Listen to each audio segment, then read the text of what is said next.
Okay, so welcome to this tutorial. We're looking at the Rachmaninoff, that is the extra list B piece in the ABRSM list. And I've included this one because I think that by a mile, this is really the absolute easiest ABRSM Grade 8 piece in this year's selection. Now that ABRSM have brought out very recently their performance grades, which you do online, which means you don't have to do any sight reading, you don't have to do oral tests, you don't have to do scales, you just introduce a fourth piece. Incidentally, for that fourth piece, I recommend what's it called? It's a Chinese piece from the Trinity selection, which I think is Remote Xiang Galila, is I think really a good piece that complements it, which is very easy. I think that it's so easy to get ABRSM Grade 8 now, so this is why I'm going to be pulling all my students, most of them, away from ABRSM, because I think you can't take ABRSM seriously anymore, because this is now ABRSM Grade 8 with this piece is what I'm going to recommend to my very lazy students who are musical, but they otherwise just would not put the work in. I could not. These are students who in a million years I wouldn't really be able to motivate to do the scales and all the stuff and do all the normal Grade 8 stuff.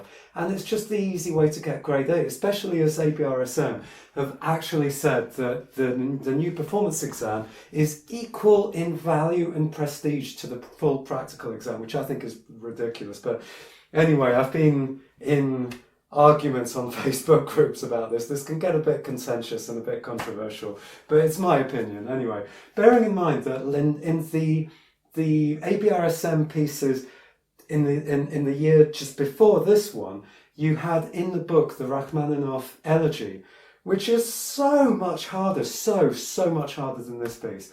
This piece it's a piece of cake. You can almost sight read it if you're a good sight reader. I'm not a good sight reader because these days I mostly memorize stuff to perform. So I'm not the best sight reader these days, but even I can mostly sight read this. The only bit that's a little bit harder is when you've got all the double flats from halfway through when it goes, I haven't got bar numbers. I really should write some bar numbers into this, but in fact, forgive me because I'm going to just carry on putting some bar numbers in right now. 23, 24, 26, 27, that's right. So bar 30, so the bit from bar 30 with the double flats, it's not quite sight readable. Whoops.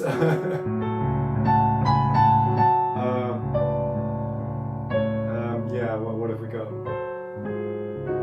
So this you need to just spend a little bit of time. Also, make sure that you've got good fingering for bar 30. If you're playing that every single time with different fingering, you're unnecessarily complicating life for yourself. If you want, have a look at the performance that I put up on YouTube. You can watch what fingers I'm using there. I think I'm using good fingers there. Anyway, something that I did when I was sort of preparing this for the performance, I did something that I've actually never done before. And I've never done this before because really it's cheating. I consider this to be cheating. A lot of people consider this to be cheating. And it was just out of interest because it's so simple.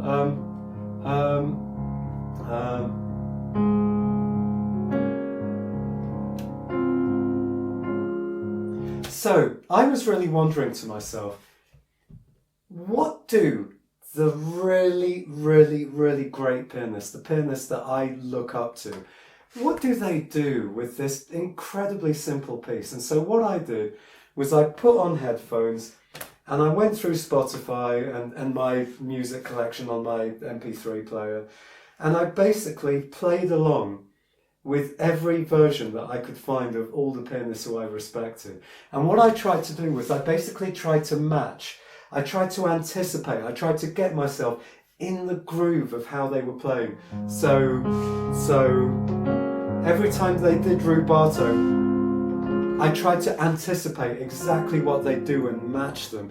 Like in the same way that if you're with someone else and that the person is moving, you try and match exactly how they're moving and anticipate how they're going to move. And I found, and I do not recommend this generally as a learning tool, because this is really what you have a teacher for. Teachers are there to kind of show you, I think you should do this, I think you should do that. But what was interesting, just for me, just in this one instance, was sort of really getting a feel for exactly what the pianists were doing that I look up to. Because again, it's not often that they play stuff which is so technically simple, where the notes are so easy. But I don't recommend this as a way to learn a piece that you're going to perform, really. You want to make this your own.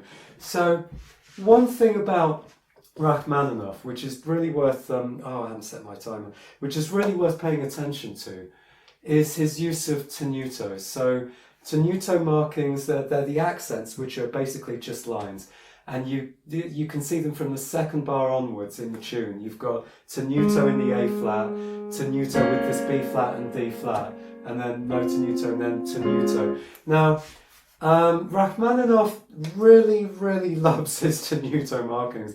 He overuses them. It's like Rachmaninoff music is just like absolutely littered with tenutos.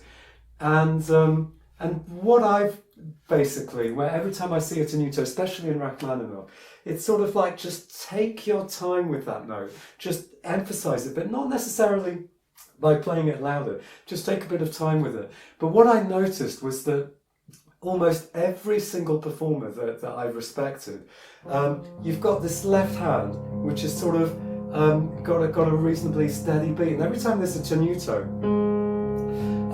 what pianists did was they just came in late with that. So tenuto A flat. So 1, 2, 3, 4. 1, 2, 3. Whoops, 3. Oh no, sorry, there is a tenuto on that one as well. So there's tenuto on every single right hand note there. So basically the left hand's doing its thing, but the right hand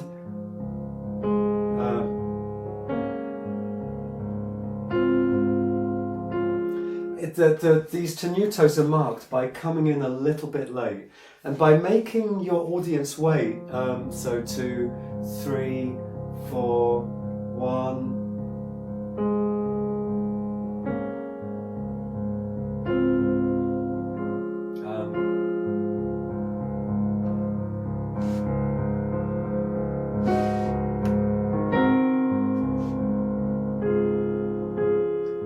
So every time you want to emphasize a note, you can emphasize that note by just making your audience wait for it.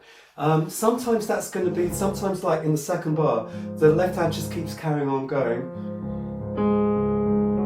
And it's the right hand that comes in late. But then let's say at the beginning of bar 3, then you can slow both hands down. So from bar 2,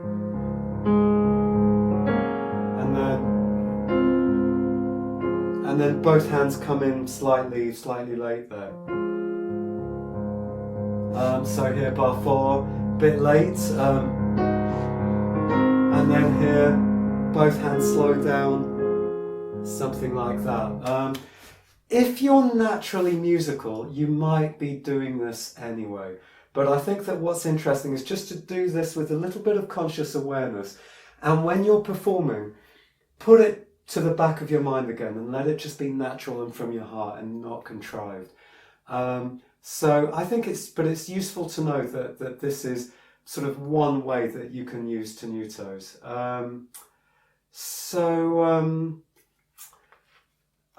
Yeah, I mean, there's really not a lot to it until you get to the last page. There are certain things where when you get to the end, something that I really like about most of Rachmaninoff is that he has a lot of counterpoint. He's got loads of things all happening all at the same time. Now, what's interesting about this particular piece is that he wrote all of these pieces because he was on a train. For some reason that I don't know why, he was carrying someone else's money, and it was a lot. It was a huge amount. It was a small fortune that he had of someone else's money, and I think someone stole it. I think I don't remember exactly what the details are. I don't know if he was like robbed or if it was sort of just taken and he wasn't. Anyway, he lost the money. It was taken. And so he had to make a lot of money very, very quickly. And so he wrote this whole set of pieces. Some of them are beautiful, like the one that the number 4. This is just from memory. I learned this a couple of years ago. It's absolutely gorgeous. But again, my criticism of this piece as well, as beautiful as it is, I kind of think it's not really great Rachmaninoff. He's come up with some gorgeous tunes, and then he just churns it out. He just writes it very quickly and spits it out. I think the first one is a masterpiece. It's like number 1 of the set is an absolute masterpiece. And I think that this one, number 5, I just get the feeling, because there were letters, he wrote letters where he was saying, oh my God, I have to finish this set of pieces by the end of the month so that I can get this money in time. And I think that, you know that feeling when you have to write an essay and suddenly you have to pull an all-nighter because you've just completely run out of time and you just have to get it written in that time period. This is where I'm feeling it structurally. I mean, it's very, very beautiful. It's lovely, but structurally, it's just, he doesn't do that much with it. It's just the tune. And then there's not that much else going on, you know, there's not many counterpoints. And you've got this D flat pedal point. This D flat is just there the whole way until, well, what is this, bar 31, 2, 3, 34, bar 35, where suddenly you go to an E at the bottom,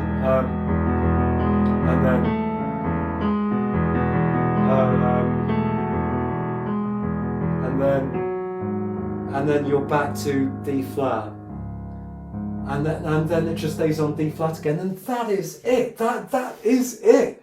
It's like, oh my God, even by anyone's standards, there's just, I feel that this piece was kind of churned out very, very quickly. It's very, very beautiful. I mean, you know, don't get me wrong, I'm not saying it's a bad piece, but I'm saying that structurally, it's really, there's not a lot to it. It's I think, you know, Rachmaninoff was a genius, and he just wrote this incredibly quickly. So right up until we're back at D flat, having gone to this E section, it just doesn't really do a lot. You don't get much in the way of counterpoint. Then you arrive back, let's call that section C. So whatever bar that is, so 31, 32, 33, 34, 35, 36, 37, 38, so bar 38, I'm just going to call this section C. Section C is where you arrive back at the D flat. We start getting some counterpoints, some new stuff. So we've got, that's a beautiful moment as well. Lovely Rachmaninoff, gorgeous textures. And then, so we've got this with tenutos, tenuto, so tenuto,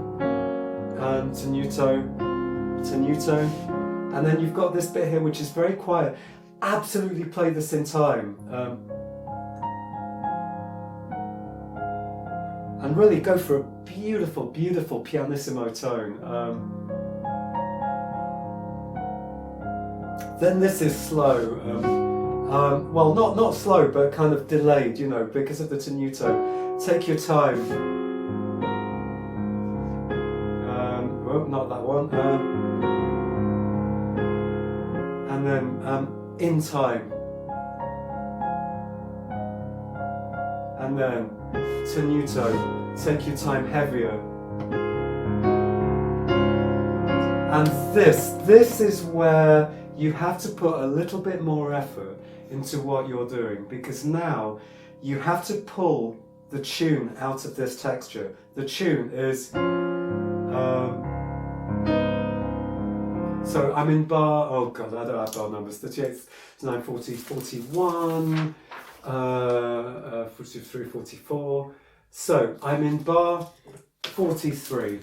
And what you want to practice doing is only playing the tune. And the tune in bar 43 is this. And then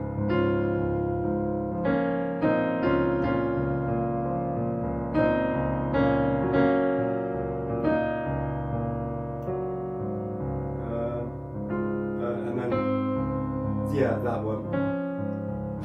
So all this other stuff, again from bar 43, and then all this,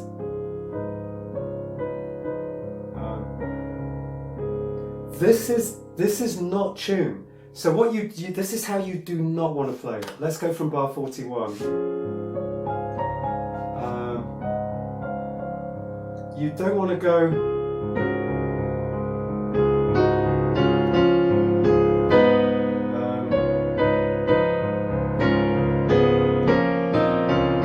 Because most of that just isn't the tune. So again, from bar 43, let me just again only bring out the tune. You've got and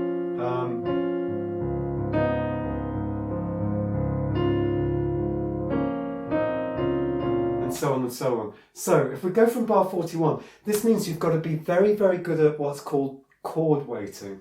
So when you play a chord, so bar 43, the second beat, you're bringing out the E flat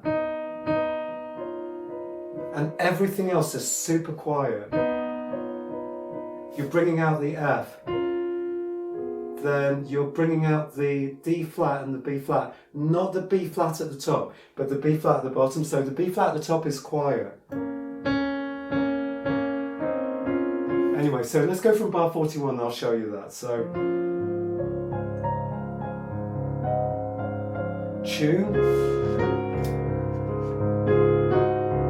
Now listen to the stuff I bring out and the stuff I don't bring out.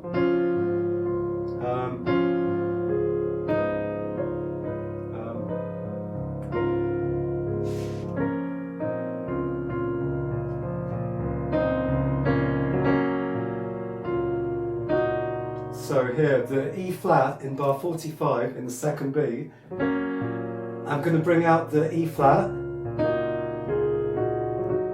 now the C, then and you can hear that everything else is really, really quiet. So this will take a little bit of practice.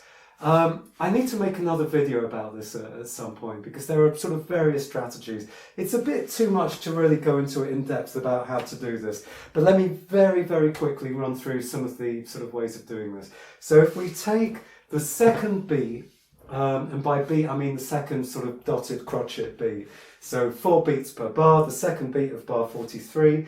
If we want the E flat to come out loudly and the other notes not loudly, what we can do is we can imagine I'm playing thumb and little finger on the quiet notes and then second finger on the E flat. We can imagine that first finger, the thinking like a guitarist or a violinist, the second finger on the E flat, it's like steel. It's like jabby, it's pokey, it's strong. It's like a strong thing. The thumb and the little finger are like cotton wool. They're soft, they're yielding. So as you play, these fingers yield. The second finger, the index finger, it's strong and jabby. Now, another way of thinking about this is you could just play. So basically what I'm doing is I'm playing the chord and immediately coming up with the thumb and little finger and playing them really, really quietly like this.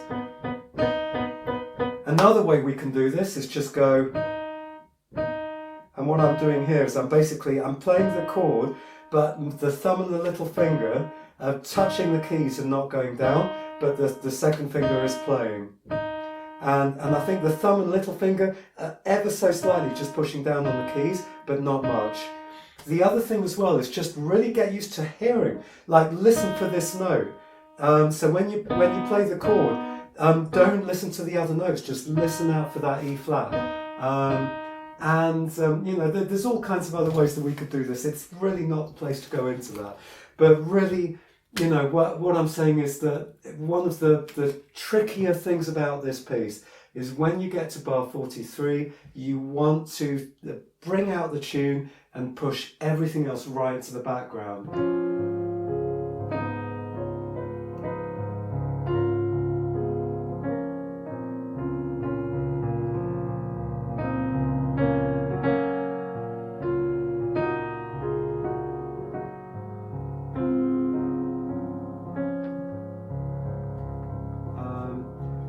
We have a choice here as to what to bring out. I quite like bringing out this.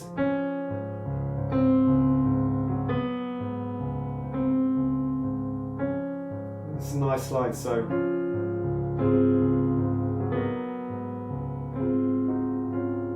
But you don't have to, you could just bring the tune out.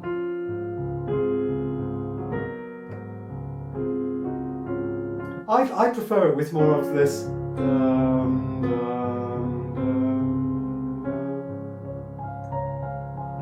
And then again here, you've got a choice. I like bringing out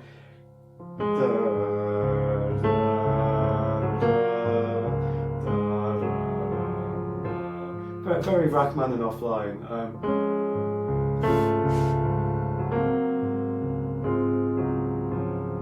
Maybe a bit too much there. So, something else that you want to be quite careful with. People who are not so musical are just going to bring out this bottom.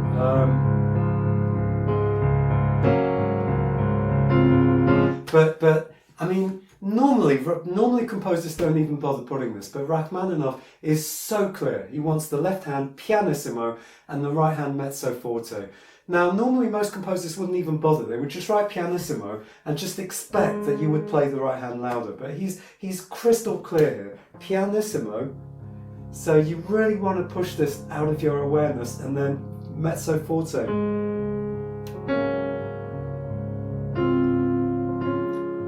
And the way to do this is to ignore the left hand. Just don't even listen to it. What a lot of people do who are less musical is they go no, no, no, no, no, and that they're listening to every note. And it's really, really important that you get out of this way of listening, which is sort of listening to notes. It's listening to this note and this note and this note, because the whole piece demands a very holistic way of perceiving it, because the tune is long. You want to be aware of the tune as you're playing. You want to be aware of it's not finished yet, it's not finished yet. Dum dum, it's still not finished. Even though there's a rest, it's still not finished. Dum da da dum, dum dum da da dum. Still not finished. Still not finished. Dum dum dum dum. Still not finished. Dum da da dum. Still not finished. Da da da da dum, da dum. Still not finished. Da da dum dum, da da da dum. Still not finished. Dum da da da da da da. Still not finished. Da da dum dum. 2, 3, 4, and now we have a very quick breath. We've kind of finished, and then da da da da, because it's you know, that was one sentence. That was one sentence. We take a breath, and it's the next sentence. Da dum dum da dum da dum dum. Breathe. Da da da da dum da da da dum da dum. Still not finished. Dum, dum, dum, dum, dum, dum. Not finished. Da, da, dum, dum, da, da, da, da, dum.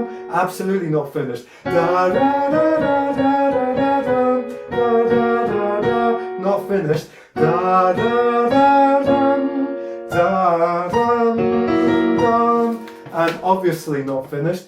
Dum, da, da, da, dum. Da da dum da da da da Sorry, I'm jumping octaves with my voice.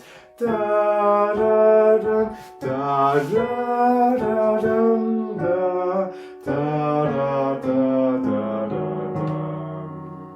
da da. Not finished. Da dum dum dum da da da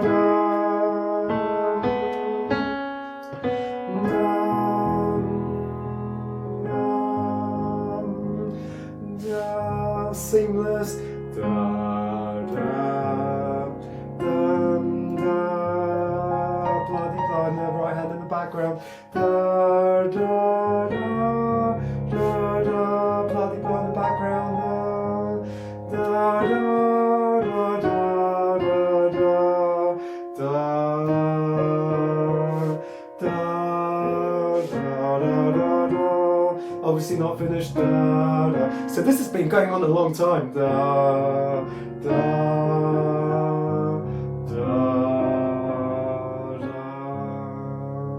And we've kind of come to a natural rest, and then da da. This is a coda. This is just like an extra bit at the end now. Da da da.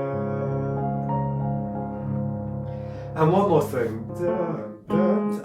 Where do I find this note? Da da da.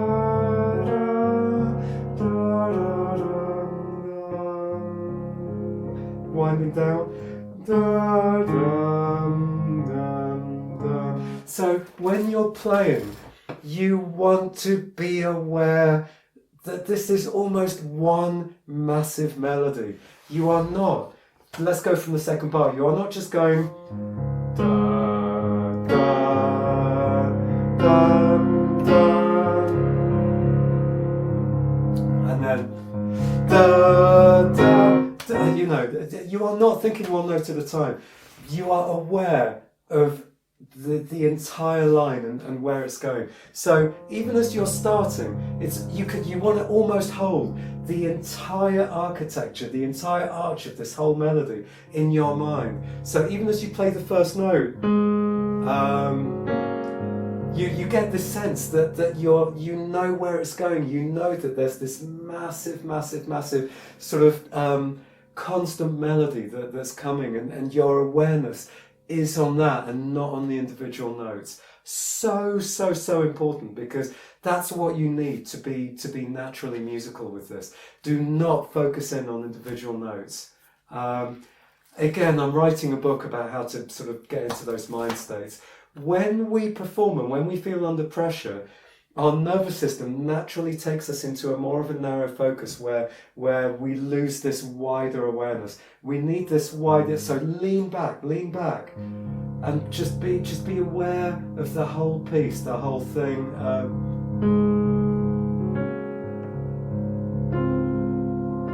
Rocking from side to side gently helps you to be aware of the fact that there is a larger structure. If your body is very still and your neck is forwards and you don't feel in your body, chances are you are not aware of this larger structure. It's so important. Yeah, a couple of extra little things. They're only tiny things. I've got small hands, so there is one point where is it? Where I kind of just redistributed the hands.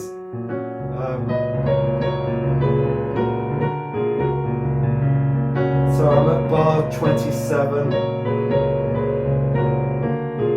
Here we are. No, that wasn't the bit. That wasn't the bit I was looking for. God, where is it? It's oh, I might just have to leave that. But there was one point you can see in the synthesis video where you can watch my hands. There's one section where there's a note in the right hand, and there's something in the left hand that was just way too big a stretch for me, and so I just basically I redistributed the hands for it. I don't remember exactly what that was. Now, something that I think is quite important. What a lot of my students do is they don't use wrist rotation. Again, this comes with sort of not being in the body and using narrow focus. When I'm playing, and I want to bring something out, so let's take bar 2. Rather than just play this with fingers are never going to be loud enough. So I've played the A flat, landing with my arm. If I want to play something very, very quietly in the left hand is using fingers, and then the right hand I'm using my arm, and that's how you get different loudness. If you try to play with fingers and then make your fingers move in different ways, that's so hard. So left hand pianissimo by moving the fingers, the right arm moves, and then the wrist. So the arm gets the A flat, arm, then the wrist grabs the B flat and the D flat, and I rotate onto that, and that rotation is what makes it, and then again I rotate onto that, and then I drop onto that, and that's what gives me the volume in the right hand while keeping everything very, very quiet in the left hand. And this is especially important when you get to bar 30. And so here, to get this volume and expression, I'm keeping the thumb on the B double flat and really rotating with my whole wrist onto all of these notes, and then dropping where I need to. What's that note? So I'm dropping, and then now especially bar 32, it's so expressive. Dum, dum, dum, dum. I love that ninth going from the D flat to the C flat. So this is the beginning of bar 32, right hand. Absolutely rotate onto that. Dum, dum, dum, dum, dum. And whoops, so important to rotate your wrist onto these melody notes. It's going to really, really bring those notes out. So you either rotate or drop, while the left hand just uses fingers. And I think pretty much, I mean, this is all there is to this piece. Just follow all the dynamic markings in terms of emotional intensity. Yeah, you just can't really, you can't go that wrong with it. For grade 8, you know, even if you don't play it as beautifully and as deeply as you know, one of the great masters, because the technical demands are just so low in this piece, you can't go that wrong with it. Just make sure that you are listening in a very broad way. You're aware of the whole melody just unfolding. You're not being sucked into individual notes. And do not listen to the left hand. Just let the left hand be in the background of your mind. Focus on the melody. And do not focus, just don't listen to the left hand.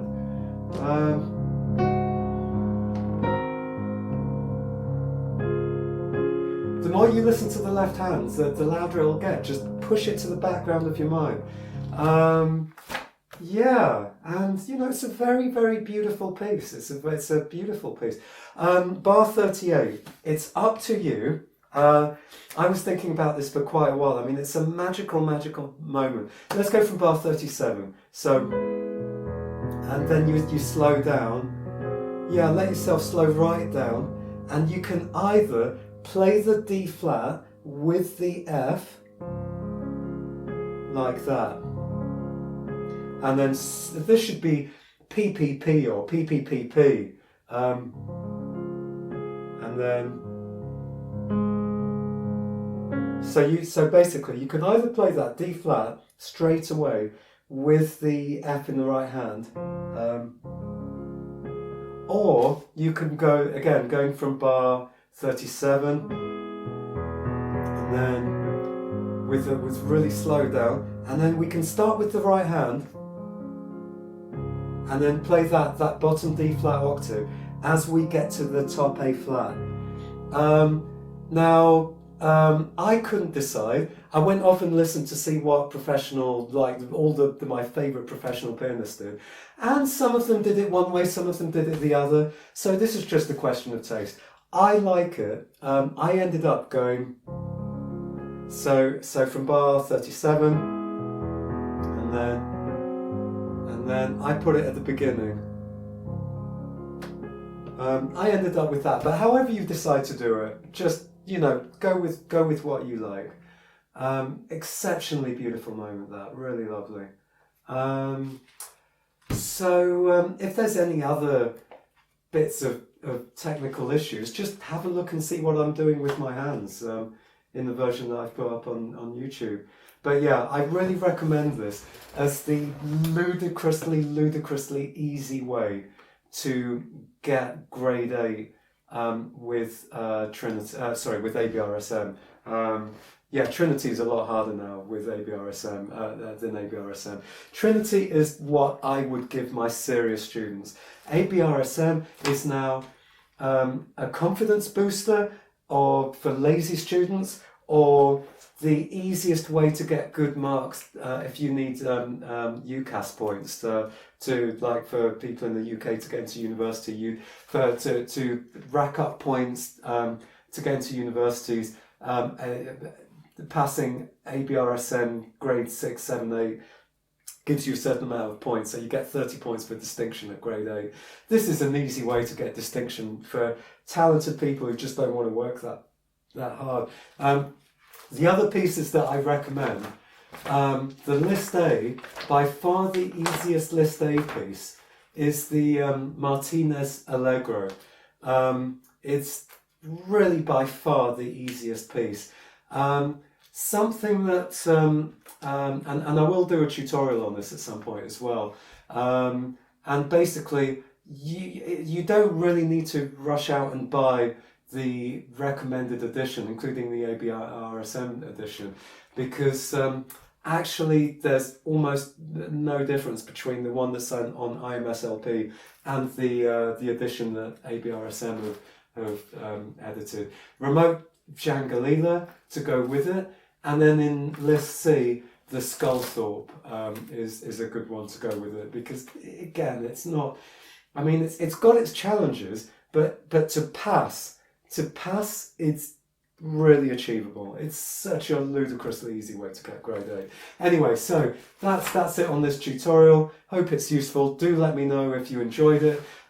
If it's as useful to you and you liked it, do like the video, subscribe, and it really helps. It's a little bit annoying that not many people are getting to see many of these tutorials and pieces, if I'm honest, because there's some truly atrocious versions out there with thousands and thousands of views. So help me to get mine to have more visibility by, you know, supporting the channel. I do think, you know, I'm putting a bit of energy into it, and I do think that they're reasonably good versions. Anyway, thank you very much. Bye.